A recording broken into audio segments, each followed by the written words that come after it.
radyo tiyatrosu.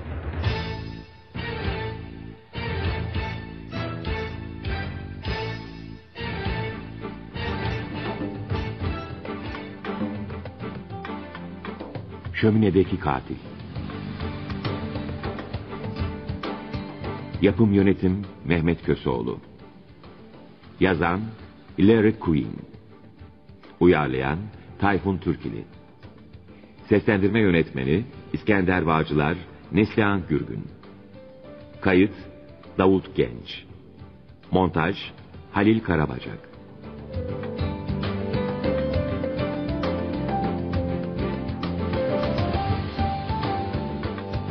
Soğuk bir Şubat günü.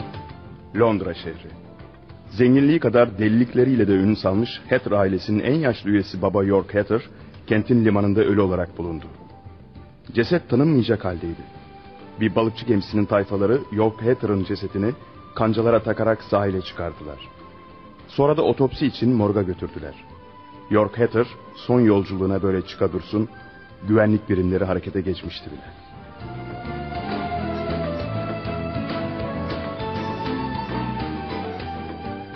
Doktor Şenik, York Hatter'ın ölüm sebebi neymiş? Tespit edebildin mi? Denizden çıkarttıklarına göre boğularak ölmüş olmalı. Yanılıyorsun müfettiş Term. York Hatter boğularak ölmemiş. Sahi mi? Nasıl ölmüş peki? Zehirlenmiş. Vay canına. Ne diyorsun doktor? Yani York Hatter cinayete mi kurban gitti? Anlamadın bay müfettiş. York Hatter öldürülmemiş. Striknin içerek intihar etmiş. Dur bir dakika doktor. Madem York Hatter öldürülmedi, intihar etti, o halde cesedinin denizde işi ne? Çok basit. York Hatter gemiyle denize açıldı ve daha sonra güverteye çıkarak önce zehrini içti, daha sonra da kendini denize attı.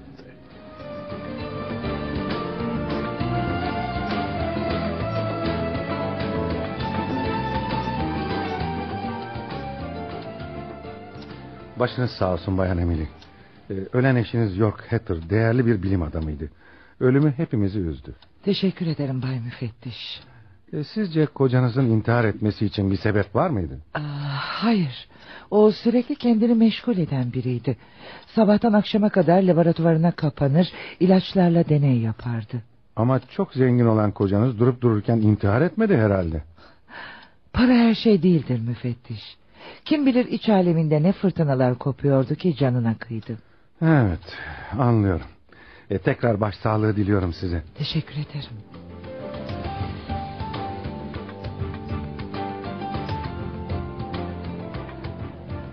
Doktor Merrim, siz Hatter'ların aile doktorsunuz değil mi?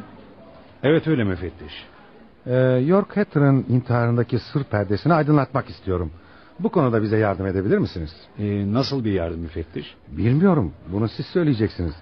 York Hatter'ın sağlık problemleri var mıydı? Ya da psikolojik rahatsızlıkları filan? Bakın müfettiş, prensip olarak hastalarımın hakkında bilgi vermek yanlısı değilim. Biliyorsunuz Hatter'lar İngiltere'nin çok önemli bir ailesidir. Bazı şeylerin basına sızdırılması onlara zarar verebilir. Basına bilgi vermeyeceğimizde emin olabilirsiniz doktor. Amacımız York Hatter'ı intihara götüren sebebi öğrenip dosyayı kapatmak. Peki, size güveniyorum. York Hatter psikolojik problemleri olan biriydi. Mesela ne gibi? Irsi de olabilir. Adeta kanında delilik mikrobu vardı. Ölme ve öldürme arzusu hisseden, akli dengesi bozuk, çılgın biriydi. Vay canına. Tarihe doğru baktığımızda Hatter erkeklerinin çoğu ya akıl hastanesinde öldüğünü, ya canına kıydığını ya da cinayet işlediğini görüyoruz. İşte öğrendiniz Bay Müfettiş.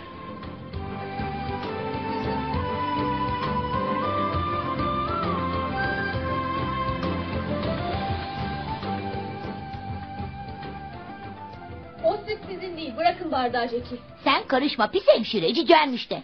İçemezsin. Jackie, Bırak diyorum. Jackie rahat dur diyorum sana. Elindeki o bardağı bırak. Bırakmayacağım işte. Canım süt içmek istiyor. Hayır içmeyeceksin. Bırak diyorum sana. İçeyim de gör. O sütün Louis Alan'a ait olduğunu biliyorsun Jackie. Sana kaç kere onun sütünü içmemeni söylemiştim. Fakat ben... bana bir şeyler oluyor. Jackie ne oldu sana? Jackie. Bilmiyorum. Çok fenayım anne. Yardım edin. Jackie bayıldı, buraya gelin çabuk. Bayan Emily buraya gelin çabuk. Ne oldu? Jackie'ye ne oldu Martha? Bilmiyorum efendim. Biraz süt içti, sonra da düşüp fenalaştı. Aman Allah'ım. Bayan Smith, çabuk Doktor Marion'a telefon et. Hemen buraya gelsin, çabuk Peki ol. Bayan Emily. Martha, sen de Jackie'yi alıp odasına götür hadi. Peki efendim. Gel. Hadi gel Jackie, seni odana götüreyim. Midem çok bulanıyor anne. Korkma canım. Doktor gelsin, seni hemen iyileştirecek. Bu şeyler yiyip mideni bozuyorsun. Tamam Bayan Emily. Doktoru aradım, hemen geleceğini söyledi. Aman tanrım, şuraya bakın Bayan Emily. Ne oldu Bayan Smith? Köpeğe bakın. Köpeğe ne oldu? Bilmiyorum ama köpek ölüyor galiba. Bayan Barbara'nın köpeği can çekişiyor. Olur şey değil. Biraz önce canavar gibiydi. Ne oldu bu hayvana? Bilmiyorum. Küçük Jackie'nin yere döktüğü sütten içtikten sonra böyle oldu galiba. Ne?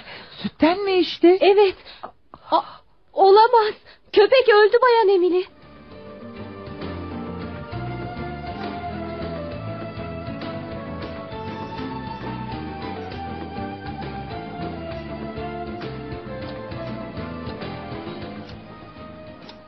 Doktor ne olur söyleyin, Jackie yaşayacak mı? Merak etme Marta, bir şey yok. Midesini yıkadım, birkaç saat sonra eski Jackie olur gene. Çok şükür. Ona bir şey olacak diye öyle korktum ki. Ne oldu da Jackie birdenbire midesini bozdu? Louisa'nın sütünü içtikten sonra olmuş doktor. Sahi mi Bayan Emily? Evet doktor. Jackie 2 yudum almıştı ki birden inleyerek yere düştü. Allah Allah, şu sütü görebilir miyim? Tabii. Martha, süt bardağını getirebilir misin? Tabii. Zaten dibinde az bir şey kalmıştı. Buyurun doktor. Teşekkür ederim Marta. Çok ilginç. Ne oldu doktor? Sütün içinde bir şey mi var yoksa? Evet Bayan Emily. Strychnine. Aman Allah'ım. Zehir ha? Zaten köpeğin halinden anlamıştım. Köpeğe ne oldu? Öldü doktor. Jackie'nin yere döktüğü sütten içmişti. Ya bu çok ciddi bir olay. Kim yaptı bunu ha? Kim yaptı? Zehiri sütün içine kim koydu? Neler oluyor burada? Söyler misiniz? Doktor neden geldi buraya? Marta, oğluma ne oldu? Az önce onu odasında uyurken gördüm. Bilmiyorum Konrad.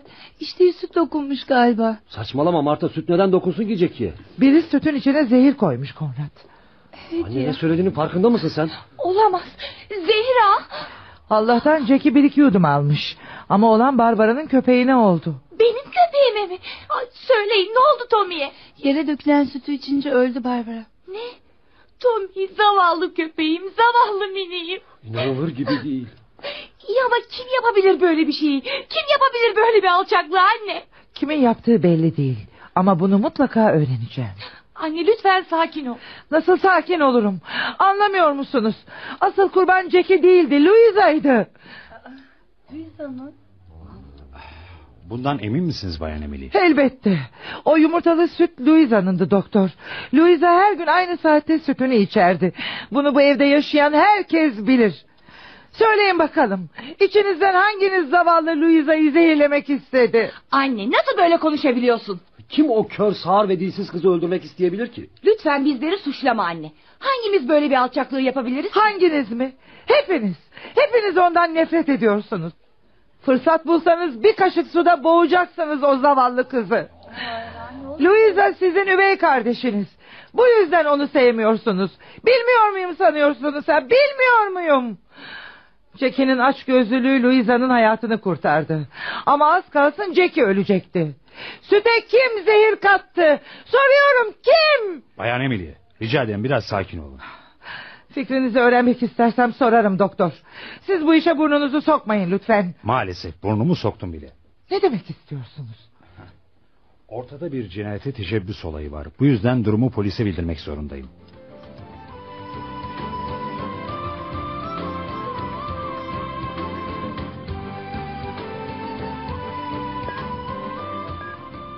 Zehir mi dediniz doktor? Ölen filan yok ya.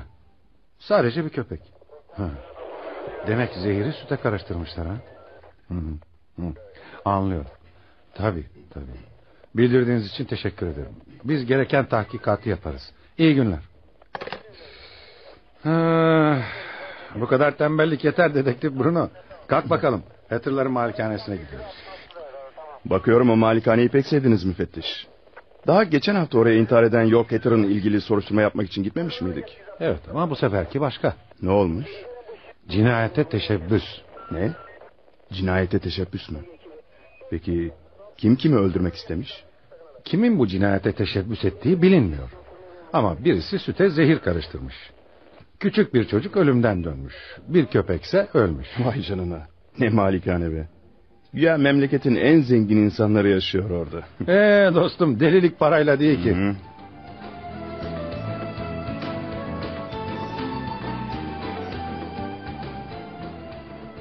Demek zehri koyanın niyeti Louisa'yı öldürmekti. Öyle mi Bayan Emily? Kaç defa söyleyeceğim müfettiş.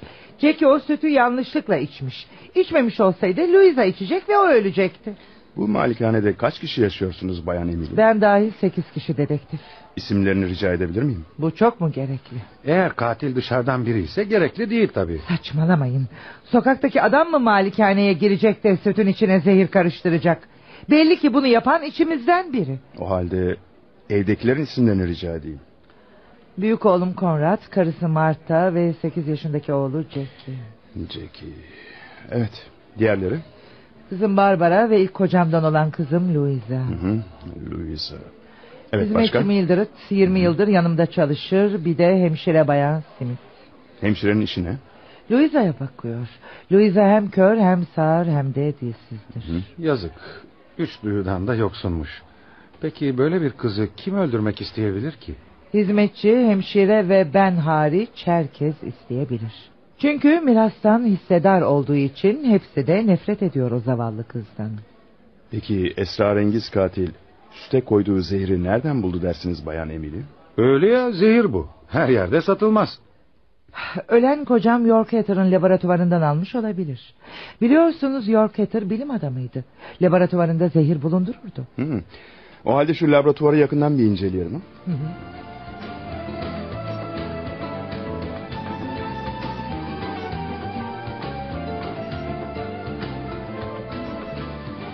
İşte York Hatter'ın laboratuvarı burası. Kocanız zehirleri nerede saklıyordu Bayan Emily? Şurada bir dolap olacaktı. Üzerinde de kuru kafa resmi vardı. Tamam, ben buldum. İçini açıp bakalım hemen. Amma da şişe var burada. Hepsinde de zehir var galiba. İşte aradığım şeyi buldum. Bakın 2 tane şişe. Üzerinde striknin yazıyor. İyi ama şişenin biri boş. Bu da katilin striknini bu laboratuvardan aldığını gösteriyor bize. O halde bu laboratuvarı hemen kilit altına alalım. Böylelikle ilk teşebbüsünde başarılı olamayan katilin ikinci kez Louisa'yı zehirle öldürmesine engel oluruz.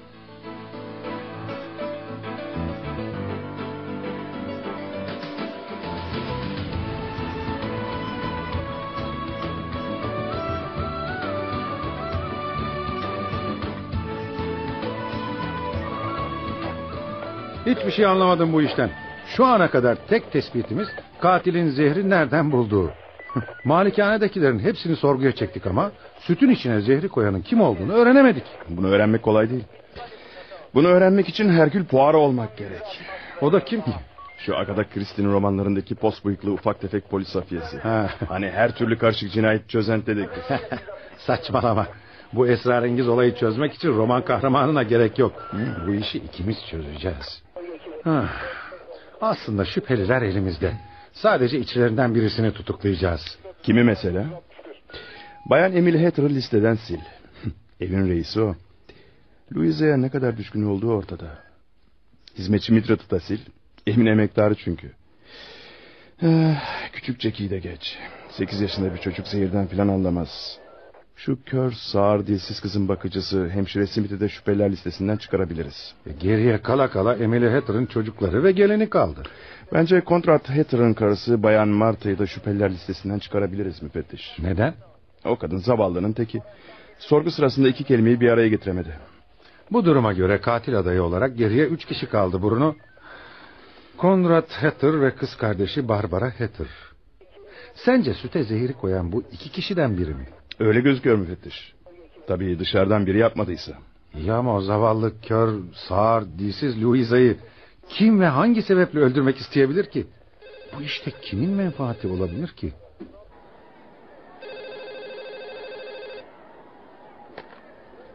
Cinayet masası, ben müfettiş Tom. Müfettiş, ben Konrad Hatter. Tanıdınız mı beni? Emily Hatter'ın büyük oğlu. Evet, tanıdım tabii. Hayrola, bir şey mi oldu Bay Konrad? Dinleyin müfettiş. Çok korkunç bir şey oldu. Sakin olun Bay Konrad. Ne oldu, anlatın. Cinayet müfettiş. Köşkte bir cinayet işlendi. Ne? Cinayet mi? Nasıl anlatacağımı bilemiyorum ama korkunç bir cinayet işlendi. Hemen buraya gelseniz iyi olur. Bir dakika Bay Konrad. Öldürülen kim? Louisa mı? Hayır müfettiş. Belki inanmayacaksınız ama öldürülen Louisa değil. Annem Emily Hatter.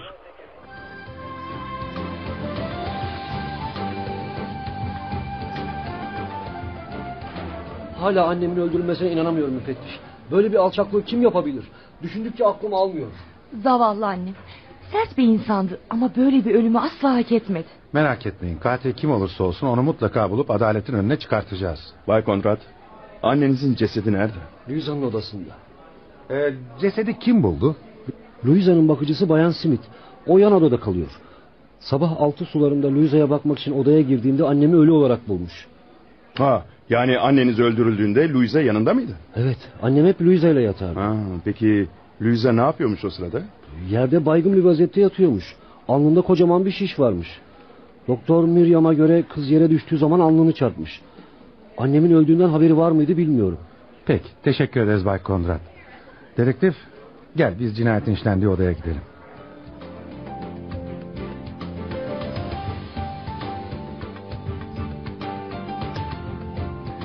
İşte cinayetin işlendiği oda burası. İstersen fazla dolaşmayalım. Hı. İçeride katilin bıraktığı izler olabilir. Haklısın. Bak, yerde ayak izleri var. Evet. Hem de çok bariz bir şekilde görülüyor. O yerdeki beyaz toz da ne öyle? Pudraya benziyor. Şimdi anlarız. Yanılmamış. Talk pudrasıymış. Anlaşılan katil kaçarken veya cinayetini işlerken masanın üzerinde duran talk pudrasını düşürmüş ve sonra da bilmeden üzerine basmış. Bu ayak izleri hiç hoşuma gitmedi. Pek göze batacak şekilde bırakılmış gibi. İzlerden anlaşıldığına göre ayakkabının 40 numara ve topuklarının da bir hayli eski olduğu anlaşılıyor. Çavuşa söyleyeyim de malikanedeki bütün ayakkabıları kontrol etsin. Diğer izlerde galiba Louisa'ya ait. Olabilir. Kız yataktan kalkmış, biraz ilerlemiş. Sonra karyolanın ayak ucunda kendisini korkutan, bayıltan bir şeyle karşılaşmış. Ama ne? İşte cinayet aleti de burada. Ha? Telleri kırılmış bir mandolin. Evet. Mandolinin kenarı hala kan içinde. Ne güzel bir cinayet aleti değil mi? Bir müzik aletinin insanı öldüreceğini aklıma bile getiremezdim. İyi kullanıldığı takdirde her şey insanı öldürebilir. Anlaşılan esrarengiz katil yalnız Louisa'ya değil, bütün Hatter ailesine düşman. Selam beyler. Çok geç kalmadım ya. İşte polis doktoru geldi. Merhaba Şirin. Yalnız elini çabuk tut. 3 saatten beri buradayız. Merak etme müfettiş. Ölüler çok sabırlıdır. Şimdi muayenemi yaparım. Çok ilginç. Çok ilginç. Ne oldu doktor? Bu kadını mandolin öldürmemiş müfettiş. Daha doğrusu mandolinle indirilen darbeler kafi derecede kuvvetli değilmiş. Peki ölüm sebebi ne sence? Emily Hatter'ın kalbi varmış. Ya, demek ki biri Emily Hatter'ın kafasına mandolinle vurdu ve bu şok neticesinde kadının kalbi durdu, öyle mi? Bana kalırsa başına mandolinle vurulduğunda kadın uyanıktı. Cesedin gözlerine bakın müfettiş. Bu gözler açık ve dehşet dolu. Sonra çehresinde de çok garip bir ifade var. Ya elleri? Kadın yumruklarını sıkmış. Evet. Bu demektir ki kadın hücuma uğradığında uyanıktı. Mandolin işini anlayamadım. Neticede mandolin kadının kalbinin durmasına sebep olmayabilirdi. Yani katil cinayet işlemeye karar verdiğine göre daha işe yarayacak bir alet seçemez miydi? Orası öyle. Üstelik darbeler de pek şiddetli indirilmemiş. Doktor, cesedin başka yerinde yara izleri var mı? Hayır, yok. Peki zehir falan? Zehirlenme belirtisi yok ama tabii otopsi yapacağım. Ancak zehir bulabileceğimi de hiç sanmıyorum. Sen gene de otopsi yap. Hatter'lardan birinin gene zehir kullanıp kullanmadığını anlamamız lazım. Ben bu işin içinden çıkamadım. Evvela biri zavallı kör Louisa'yı zehirlemeye kalktı.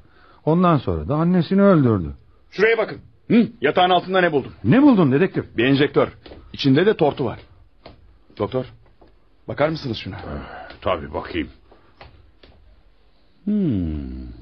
İlginç. Evet olabilir. Ne olabilir doktor? Zehir. Ama kesin bir şey söyleyemem. Tahlil etmem lazım. Cesette iğne izleri var mı doktor? Yok, hayır, baktım, yok. İyi ama madem cesette iğne izi yok, bu enjektörün burada işi ne? Belki bunun cevabını Louisa verir bize müfettiş. Onunla hemen konuşalım.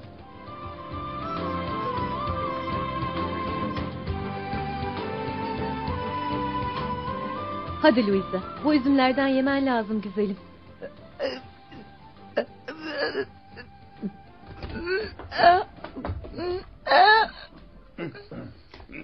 Durun hemşire. O üzümleri Louisa'ya vermeyin. Ay, korkuttunuz beni baylar. Affedersiniz. Ben dedektif Bruno. Bu da müfettiş Tom. Bayan Emily Hatter'ın ölümüyle ilgili tahkikat yapıyoruz. Neden Louisa'ya üzüm vermemi istemiyorsunuz? Onların zehirli olmasından şüpheleniyoruz. Aman Allah'ım. Louisa kaç üzüm yedi hemşire? Birkaç tane. Doktor Schilling. Louisa'nın bir şey yok ya. Görünürde her şey iyi gibi. Bir şey yok sanırım. Çok şükür geç kalmamışız. Kör kızın zehirlenmesinden mi korkuyorsunuz baylar? Evet doktor. Bundan eminim. Meyveleri görüyor musunuz? Üzüm, muz ve 3 tane de armut. Hemşire, Louisa hangi meyveleri severdi? Louisa bütün meyveleri sever ama en çok da armudu. Peki Bayan Emily Hatter hangi meyveleri severdi? O da bu tabakta duran meyvelerden yer miydi? Bazen yerdi. Yalnız Emily Hatter armuttan nefret ederdi. Evdekiler de bunu bilir miydi? Tabii, hepsi bilirdi. Demek Emily Hatter armuttan nefret ederdi ha? O halde bu armutları yakından tetkik etmemiz lazım. Doktor Schilling, bu odadaki bütün meyveleri tahlil eder misiniz? Meyvelerin zehirli olmasından mı kuşkulanıyorsun Bruno? Evet müfettiş.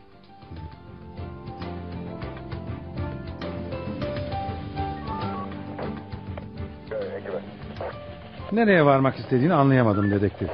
Neden meyvelerin tahlilini istedin ki? Cinayet mandolinle işlenmiş. Hayır. Ben Emily Hatter'ın katilin asıl hedefi olduğunu sanmıyorum. Nasıl yani? Katil Emily Hatter'ı yanlışlıkla mı öldürdü? Eğer meyveler zehirli çıkarsa evet. Yani sence katilin asıl hedefi Louisa mı? Bu sorunuzun cevabını Doktor Schilling bizi aradığı zaman vereceğim.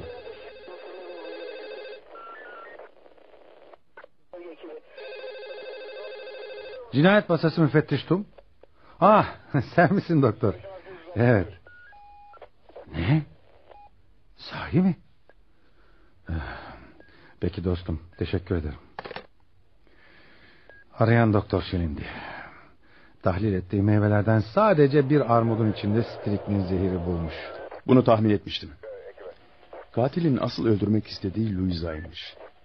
Kızın bakıcısı Louisa'nın en çok armudu sevdiğini söylemişti. Bu varsayıma göre katil gece içeri girdi ve armudu zehirledi. Ancak bu sırada Emily Hatter uyandı ve katili gördü. Katil de onun başına mandolinle vurarak öldürdü. Öyle mi dedektif? Aşağı yukarı böyle müfettiş. Bu cinayeti işleyen katil daha önce de Louisa'nın sütüne zehir koymuştu. İşler iyice karıştı. Cinayet masası müfettiş Tom. Sen misin çavuş? Ne oldu? Sahi mi? Tamam, hemen geliyoruz. Dikkat et, malikaneden kimse dışarı çıkmasın. Ne oldu müfettiş? Çavuş aradı. Malikanede yaptığı araştırmada cinayet işlenen odadaki ayak izlerine uyan bir ayakkabı bulmuş. Gidelim hemen. Bir dakika müfettiş. Anlayamadığım bir şey var. Nedir o? Biz laboratuvarı kilitlememiş miydik? Kilitlemiştik.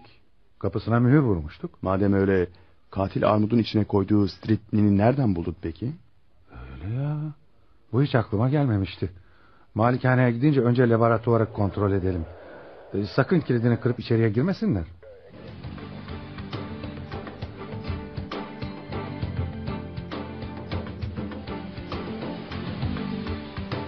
Allah Allah. Laboratuvarın kapısı kilitli, görüyor musun? Evet. Ama açıp içeri girmek zorundayız müfettiş. Katilin stritnini buradan alıp almadığını öğrenmenin tek yolu laboratuvardaki eczacı dolabına bakmak. Haklısın. Hadi içeri girelim. İşte açtım. Gel bakalım. Bir dakika müfettiş. Ne oldu? Yerlere baksanıza, bir karış toz. Yerde ayak izi bile yok. Bu durumda biz burayı kilitlediğimizden beri kimse girmemiş içeri. Doğru.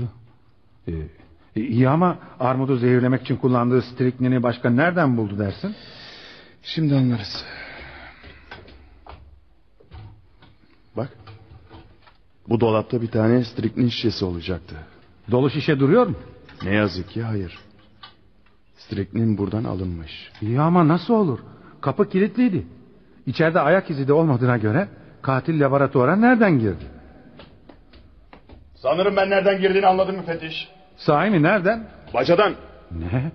Bacadan mı? Evet. Bakın bacaya. Laboratuvarın bacası rahatça inilip çıkılabilir.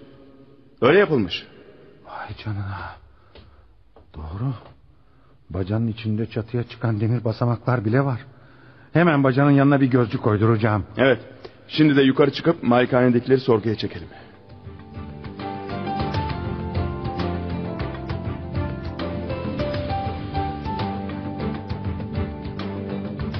Buyurun. Ayakta durmayın Bayan Marta.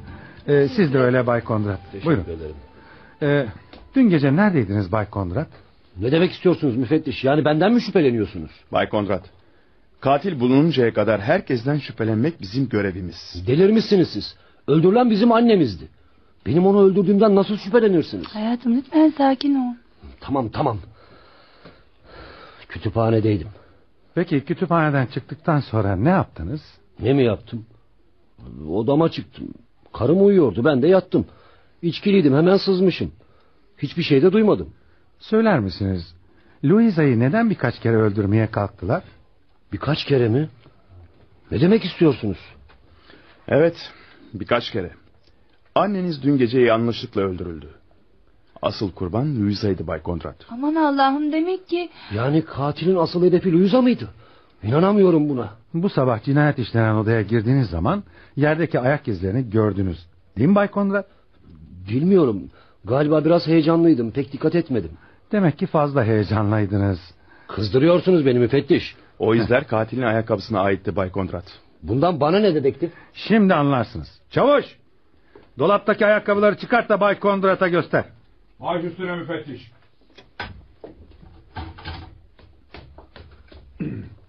Buyurun müfettiş. Teşekkür ederim çavuş.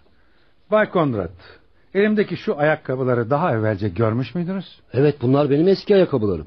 Nerede duruyordu bu ayakkabılar? Yatak odamdaki dolapta. Bu ayakkabıları en son ne zaman giydiniz? Geçen yaz giymiştim. Sana onları atmanı söylemiştim Marta. Neden atmadın? Affedersin Konrad, unutmuşum. Unutmuşmuş. Ama nasıl unutursun Marta? Tartışmayı kesin lütfen.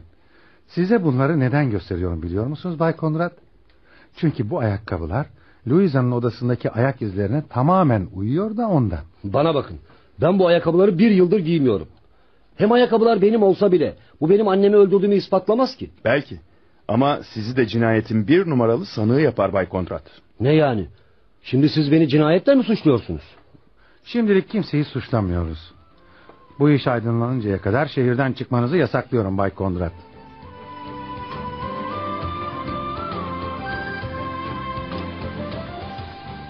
Hemşire, Louisa'nın ifadesini almak istiyoruz. Tabii Bay Müfettiş. Peki kızla nasıl konuşacağız? Hem kör, hem sağır, hem de dilsiz. Merak etmeyin, ben yardımcı olurum size. Louisa ile Braille alfabesiyle konuşacağız. Güzel. Hazırsanız kızla konuşmak istiyoruz hemşire. Tabii Bay Müfettiş. Sizin geldiğinizi söyleyeyim ona.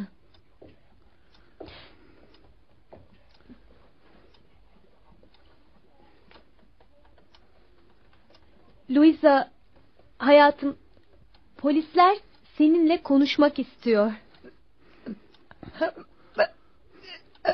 Ne diyor hemşire? Söyleyeceğim bir şey var. Bu çok önemli olabilir. Anlatsın, hemen dinliyoruz onu, hadi. Anlat tatlım. Müfettiş seni dinliyor. Ne diyor? Ne diyor? Gece 10.30'da annemle odaya çıktık. Yatmaya hazırlandık. Sonra da talk pudrası sürdü. Bunu kokusundan anladım. Sorun ona, talk pudrası yere dökülmüş müydü? Louisa, pudra yere dökülmüş müydü? Hayır, dökülmemişti. Peki, neyse devam etsin, dinliyoruz onu. Devam et Louisa. Sonra yattık. Aradan birkaç saat geçti. Annemi öptüm. O da benim yanağımı okşadı. Uyumuşum. Fakat benim için gece gündüz birdir. Bu yüzden pek rahat uyuyamam. Aradan ne kadar zaman geçti bilemiyorum. Birdenbire uyandım.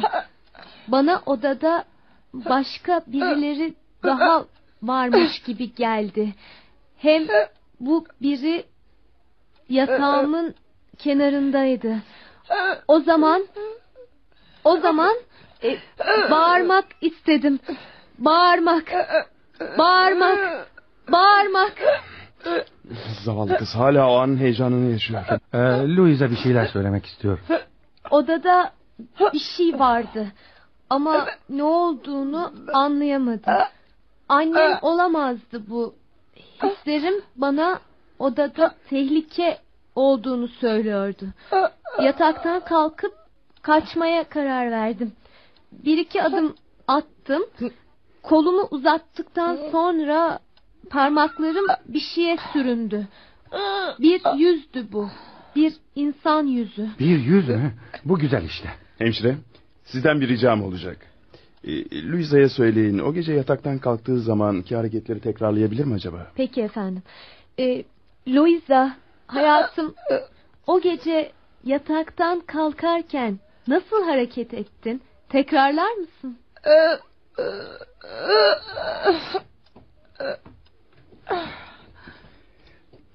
Teşekkür ederim Bayan Smith. Görmek istediğim gördüm. Bunun bize çok faydası olacak. Ben bir şey anlamadım bu işten dedektif. Sonra anlatırım müfettiş. Şimdi Louisa'nın anlatacaklarını dinleyelim bakalım. Parmaklarımın bir şeye değmesi beni büsbütün korkuttu. Dizlerimin eridiğini hissettim. Fakat yere düşerken aklım başımdaydı. Sonra bayılmışım. Hemşire sorun bakalım. Dokunduğu yüzün yanakları nasılmış? Peki efendim. Louisa, dokunduğun yüz nasıldı şekerim? Düzgün, yumuşak bir yanaktı. Hemşire, bu son sözleri doğru tercüme ettiğinizden emin misiniz? Elbette dedektif. Louisa ne yazıyorsa onu tekrarlıyorum size. Fakat Conrad Hatter'ın yanağı yumuşak değildi ki. Demek ki odadaki Conrad değilmiş. Ama izler onun ayakkabısının izleriydi. Bunu sen de gördün Bruno. Ama bir başkası da giyebilir pekala. Hemşire sorun ona. Conrad Hatter'ın yanağına benziyor muymuş? Louisa, dokunduğun yanak Conrad Hatter'ın yanağı olabilir mi? Hayır. Dokunduğum yanak bir erkek yanağı değildi. Anlaşıldı. Demek ki odadaki gerçekten Conrad değilmiş. Louisa katilin erkek olmadığından emin. O halde katil bir kadındı. Hemşire sorar mısınız? Louisa'nın başka hatırladığı bir şey var mı? Tabii. Louisa, başka neler söyleyeceksin hayatım? O meçhul şahsın yanağına dokunduğum zaman ve bayılırken bir koku duydum. Ne kokusuymuş bu hemşire sorsanıza. Ne kokusuydu Louisa? Pasta veya dondurma kokusuydu. Pasta veya dondurma mı? Garip. Hem de çok garip. Pudra veya krem kokusu olmasın bu? Louisa, o koku pudra ya da kremden gelen koku olabilir mi? Hayır. Pudra veya krem kokusu değildi. Pasta gibi, dondurma gibi kokuyordu. Neli dondurma? Çilekli, çikolatalı. Louisa, dondurma demiştin. Neli dondurma? Vanilyalı. Vanilya kokusuna benziyordu. Vanilya mı?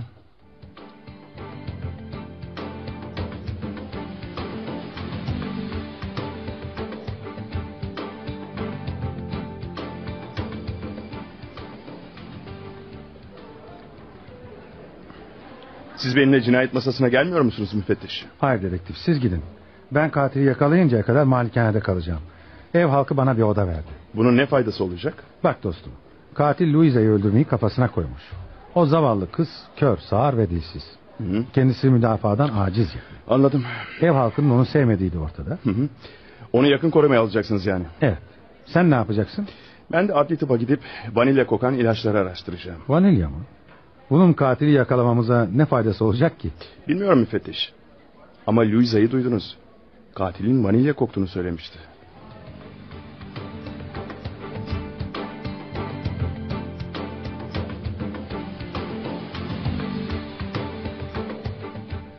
Merhaba Doktor Schilling. Oho, dedektif siz misiniz? Hayrola, sizi morga sürükleyen nedir acaba? Siz aynı zamanda zehir uzmanısınız, öyle değil mi doktor? Evet, öyle sayılır. Güzel. Bir koku hakkında malumat almak istiyordum. Koku mu? Morgda kokudan bol bir şey yok ki dostum. Benim aradığım koku öyle değil Doktor Schilling. Görünüşte tatlı, hoş bir koku. Katille ilgili. Nasıl bir koku bu dedektif? Vanilya kokusu. Vanilya kokusu mu? Hatter cinayetine bir de vanilya mı karıştı? Ha, işte bu çok tuhaf. Onun gibi bir şey. Vanilya, makyaj malzemesi, pasta, evet, çikolata, parfüm, vanilya kokusu bunlar da olabilir. Peki doktor, vanilya kokan bir madde, ilaç ya da zehir var mı? Hayır, böyle bir zehir aklıma gelmiyor. Yalnız bazen merhemlere hoş koku versin diye koyabiliyorlar. Peki vanilyayı hangi ilaçlara koyarlar? Bildiğim kadarıyla merhemlere koyarlar. Peru Belsemi isimli bir ilaç var. Ah, evet. Evet, o aynen vanilya gibi kokar. Peki bu ilaç neye yarar? Basit bir cilt merhemidir. Cilt hastalıklarında kullanılır. Cilt hastalıkları mı? Çok garip.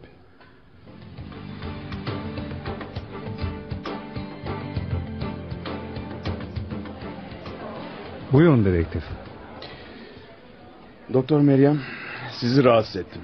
Öğrenmek istediğim bir şey var. Nedir? Hatter ailesinde cilt hastası biri var mı? Neden sordunuz? Bu cinayeti aydınlatmamız açısından çok önemli efendim. Peki söyleyeyim. York Hatter cilt hastasıydı. Şu zehir içerek hayatına son veren York Hatter mı? Evet, ailede tek cilt hastası oydu. Peki hangi ilacı kullanırdı? Peru Belsemi. Neden sordunuz? Bayan Emily Hatter'ın öldürüldüğü gece Louisa katile dokunduğunu ve onun vanilya koktuğunu söylemişti. Yaptığım araştırmada vanilya kokan tek ilacın Peru Belsemi isimli merhemin olduğunu öğrenmiştim. Ben de bu merhemi kullananın katil olabileceğini düşünmüştüm. Ama bu mümkün değil. York Hatter biliyorsunuz zehir içerek canına kıymıştı. Haklısınız doktor. Ölü bir insanın cinayet işlemesi mümkün değil. Bir şey daha sormak istiyorum. Buyurun. York Hatter laboratuvarında ne gibi deneyler yapıyordu? Bazı hastalıklarla ilgili. Bir de roman yazıyordu. Ne? Roman? Tam ne olarak, romanı? Tam olarak bilmiyorum. Ama bir seferinde onu odasında bir şey yazarken görüp sormuştum. Polis romanı yazıyorum demişti. Bu çok ilginç. Peki bu roman basılmış mıydı? Sanmıyorum. O zamanlar müsvedde halindeydi.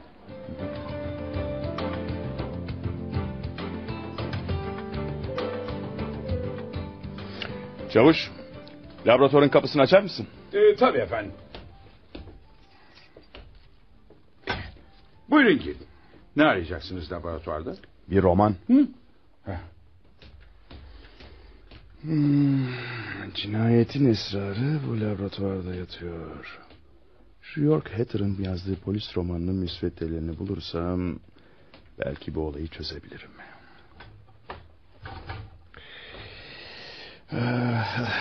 Malikanenin her tarafını araştırdım ama York Hatter'ın müsveddelerini bulamadım. Bu çekmecelerde hiçbir şey yok. Nereye saklamış olabilir acaba? Sakın bacanın içine saklamasın.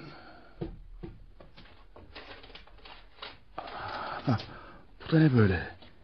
Bacanın içinde bir tomar kağıt var. Sanırım romanın müsveddeleri bunlar. Vay canına. Bu bir dosya. Sanırım aradığımı buldum. Şöminedeki katil. Polis romanı. Yazan York Hatter.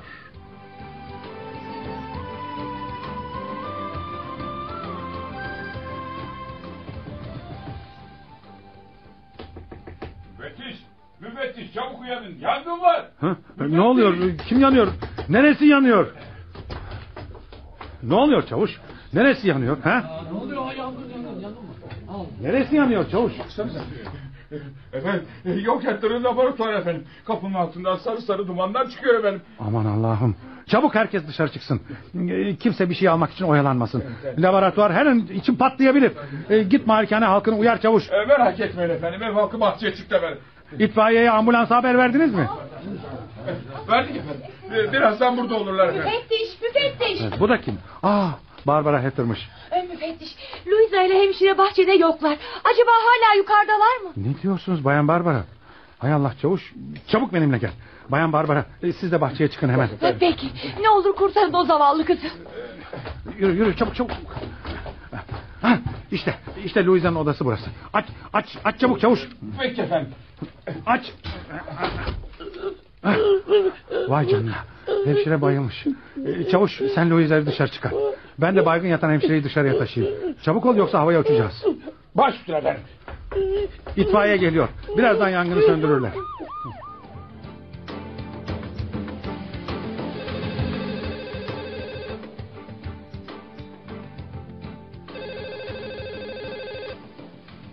Buyurun.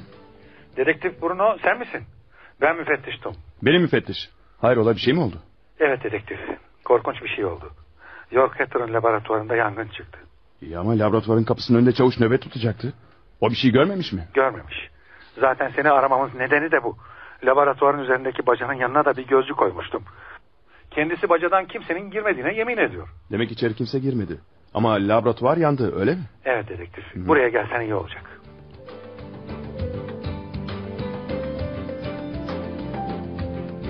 Vay canına. Laboratuvar ne hale gelmiş? Evet. Eğer ölen York Hatter laboratuvarın duvarlarını kalın yapmamış olsaydı bütün ev havaya uçacaktı. Laboratuvarın duvarlarını iyice kontrol ettiniz mi müfettiş? Gizli geçit falan olmasın? Her taraf tek tek kontrolden geçti. O halde katilinin laboratuvara nasıl girdiği belli oldu. Eğer bacayı kastediyorsan bu imkansız. Çünkü bacanın yanında bir polis görevliydi. Ama her şeye rağmen katil yine de laboratuvara girdi. Nasıl? Şömineden. Şömineden mi? Peki şömineye nereden girdi? Ocağın bulunduğu duvarın arkasında ne var biliyor musunuz? Cinayetin işlendiği oda. Yani Emily Hatter'la Louisa'nın kaldıkları oda. Peki Emily Hatter'ın odasında tam bu şöminenin arkasından gelen yerde ne var? Orada da bir şömine var. Vay canına. Bu hiç aklıma gelmemişti.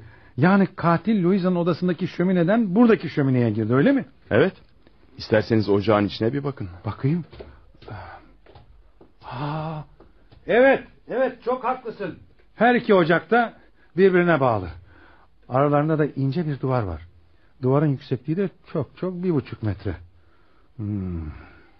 Şimdi mesele anlaşıldı. Katil laboratuvara Louisa'nın şöminesinin içinden duvarı aşarak giriyor. Evet. Dün gece de buraya bu yoldan girdi. Ve yangını çıkardıktan sonra da geri döndü. Vay alçak vay. Her neyse. Gel yukarıya çıkalım. Birazdan avukat gelip Emily Hatter'ın vasiyetnamesini okuyacak. Belki bir ipucu yakalayabiliriz.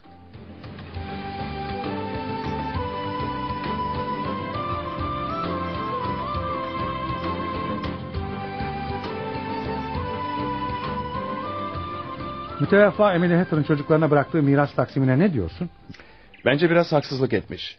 Kadın servetinin çok büyük bir kısmını Louisa'ya, çok azını da Konrad'a ve Barbara Hatter'a bırakmış. Anlaşılan kör, sağır ve dilsiz kızın geleceğini garanti altına almak için böyle yapmış. Peki bu vasiyetname sana katille ilgili bir ipucu verdi mi? Evet verdi. Sahi mi? Sence katil kim? Yanlış anladın benim müfettiş. İpucu katille ilgili değil, Louisa'nın hayatıyla ilgili. Ne demek istiyorsun dedektif? Çünkü Emily Hatter vasiyetnamesinde Louisa'nın ölümü halinde genç kızın hissesine düşen 1 milyon doların diğer kardeşlerine taksimini istemiş. Sence bu yüzden Louisa'yı öldürebilirler mi? Evet, 1 milyon dolar az para değil. O halde malikanede gerekli tertibatı aldırayım. Bütün katlara 3'er tane polis koyduracağım.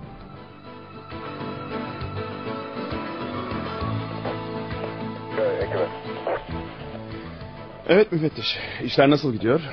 Hatter'ların malikanesinde başka zehirlenme olayı olmadı ya. Hayır, şimdilik malikanede her şey yolunda. Eve bir zehir uzmanı yerleştirdim. Her şeyi tahlil ediyor. Sizden bir ricam olacak müfettiş. Nedir o? Çavuş ve adamları hala malikanede mi? Evet. Sizden Hatter malikanesindeki bütün polisleri çekmenizi istiyorum. Ne, delirdin mi sen?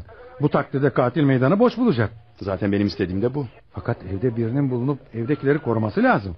Bu isteğim beni sorumluluk altına sokuyor. Merak etmeyin müfettiş. Evde biri bulunacak. Kim? Ben.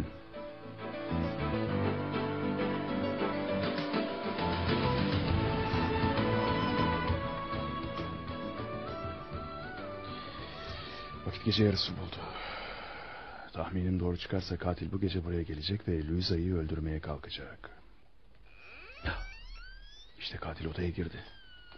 Şimdi şömine içine girerek oradan laboratuvara girecek ve York Hatter'ın eczacı dolabından zehir alacak. Yanılmamışım. Şömineye girdi ve laboratuvara gitti. Bekleyelim bakalım.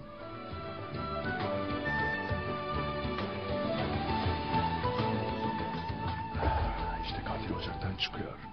Tam tahmin ettiğim gibi. Bakalım ne yapacak. Masanın yanında durdu. Elinde de bir şişe var. Ne yapacak acaba? Şişenin kapağını açıyor. İçindekini süt dolu bardağa döküyor. Ay namussuz. Louisa'nın sütüne zehir karıştırdı. Pencereyi açtı. Oradan da bahçeye atlayıp kaçacak. Bahçeye atladı. Pencereyi de çekti. Niye gitmiyor? Ne bekliyor orada? Gel Louisa, seni yatırayım tatlım. Vakit çok geç oldu. Hemşireyle Louisa odaya girdi. Dur ama önce sütünü içireyim. Hadi iç tatlım. Aferin. Hadi şimdi de güzelce yat uyu. Ben yan odadayım. İnanılır gibi değil.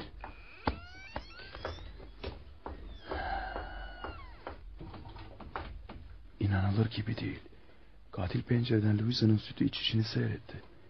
Yüzündeki o şeytani ifadeyi ömrüm boyunca unutamayacağım. İyi ki katilin elindeki zehir dolu şişeyi daha önceden değiştirmiştim. Yoksa zavallı Louisa şimdi ölmüş olacaktı. Dedektif, dün geceyi malikanede nasıl geçirdin? Hiç, yattım uyudum. Hani bana polisleri oradan çek, katili yakalayacağım demiştin. Bir şey olmadı mı? Cinayet masası müfettiştim. Kimsiniz? Anlayamadım. Kim dediniz? Aman Allah'ım, öldü mü? Gene mi zehir? Sakın bir şeye elinizi sürmeyin, şimdi geliyoruz. Ne olmuş müfettiş? Kim ölmüş, kim zehirlenmiş? Gördün mü dedektif? Bana malikanedeki bütün polisleri çektirdin ve meydanı boş bulan katil bir cinayet daha işti. Bu sefer ölen kimmiş? Jackie, Konrad Hatter'ın oğlu. Zehirlenmiş mi? Evet, hemen oraya gidelim. Hayır. Niye? Katilin bütün Hatter'ları öldürmesini mi bekleyeceğiz? Merak etme müfettiş, bu son ölümdü. Artık katil kimseyi öldüremeyecek. Son mu? Anlayamadım. Ne demek istiyorsun? Artık Hatter malikanesinde kimse öldürülmeyecek müfettiş. Allah aşkına dedektif, bu esrarlı konuşmaları bir yana bırak da dilinin altındaki baklayı çıkar. Bak müfettiş, malikaneye adli tabibi gönderin otopsi için. Artık bizim için yapılacak bir şey kalmadı. Peki ya katil? Katil mi? O öldü müfettiş. Öldü mü? Bana bak dedektif, böyle bilmece gibi konuşmayı bırak da her şeyi anlat. Sinirlerim iyice tepemde. O halde dinle müfettiş. Başından beri katili yanlış yerlerde aradık. Önce Konrad Hatter'dan şüphelendik. Evet öyle. Biraz geriye gidelim müfettiş. Louisa'nın annesinin öldürüldüğü güne. O günü hatırlıyor musun? Elini uzattığında katile dokunduğunu söylemişti. Buna göre katil kısa boyluydu. Yani Louisa'dan daha kısa. Aynı zamanda da yanağının yumuşak olduğunu belirtmişti. O halde katil bir adam olamazdı. Bir kadın mıydı? Hayır. Yumuşak bir yanak sadece kadınlarda bulunmaz. Katil bir çocuktu müfettiş. 8 yaşında bir çocuk. Yani Jackie Hatter mı? Evet. Katil Jackie Hatter'dı. Konrad ve Martha Hatter'ın oğlu Jackie. Aman Allah'ım. Yani şimdi Emily Hatter'ı başına mandolinle vurarak öldüren ve laboratuvardaki zehirleri ev içinde kullanan o çocuk muydu? O çocuk değildi müfettiş. O kanı delilikle dolu bir şeytandı. Başından beri ondan şüphelenmiştim. Hatter'ların aile doktoru Marinham'a gittim ve ondan Hatter'ların kanındaki o amansız hastalığı öğrendim. Öldürücü, yıpratıcı, delirtici bir hastalıktı bu. Peki katili nasıl buldun? Doktor Merriam ölmeden önce York Hatter'ın bir polisiye roman yazmak için çalışmalara başladığını söylemişti. Bir gece yarısı gizlice laboratuvara girerek bu kitabın planlarını okudum. Katil York Hatter'ın planlarını aynen uygulamıştı ve uygulamaya da devam edecekti. Önce Louisa'nın sütüne zehir katacak, sonra da Emily Hatter'ı öldürecekti. Cinayet gecesi yanağına vanilya kokan Peru belzemi merhemi sürmesi, katilin ölen dedesi York Hatter'ın olması şüphesini uyandıracaktı ve daha sonra da laboratuvarı yakacaktı. İnanılır gibi değil. 8 yaşındaki bir çocuğun böyle bir şey yapmasını aklım almıyor. Senden polisleri malikaneden çekmeni istediğim günü hatırlıyorsun değil mi? Evet hatırlıyorum. İşte o gece ben Louisa'nın yattığı odaya saklanmıştım. Plana göre katil Louisa'nın sütüne zehir katacak ve genç kız tam sütü içerken mani olacaktı. Ancak bir gece önceden zehri aynı renkteki bir başka sıvıyla değiştirmiştim. Katilin bundan haberi yoktu. Süte zehri karıştırdıktan sonra bahçeye çıkan katil Louisa'nın sütü içmesini seyretti. Louisa sütü içerken suratında canavar bir ifade vardı. Oysa ilk kez planın haricine çıkıyordu katil. İşte o zaman anladım ki bu çocukça bir cinayet değildi. Katil Jackie. Cinayet işlemeye alışmıştı ve bunun devamını da getirecekti. Zavallı çocuk ailesindeki hastalığın kurbanıydı aslında. Anlattıkların inanılır gibi değil dedektif. Yalnız anlayamadığım bir şey var. Madem katil Jackie'ydi, kendisi nasıl zehirlenerek öldü? York Hatter'ın yazdığı polisiye romana göre katil sonunda kendisi de zehir içerek hayatına son verecekti. Ya, bir dakika. Yani sen Jackie'nin zehir içerek hayatına son vereceğini mi biliyordun? Evet. Peki neden mani olmadın? Sen polissin. Görevin katil dahi olsa insanları kurtarmak, öyle değil mi? Kurtarmak mı? Söyler misin müfettiş? Hangi jüri onu suçlu bulacaktı? Hangi mahkeme 8 yaşında bir çocuğa ceza verecekti? O dedesinin kanındaki delilik mikrobunu taşıyan biriydi. Bir kere öldürmeye başladı mı bundan zevk alacak ve başkalarını da öldürecekti. Ben görevimi yaptım ve toplumu cinnet hastası bir deliden kurtardım. Ama ölümüne seyirci kalarak. Biliyor musun müfettiş? Bu cinayet beni çok üzdü ve çok yordu. Sanırım yıllık iznimi aldıktan sonra emekliliğimi isteyeceğim.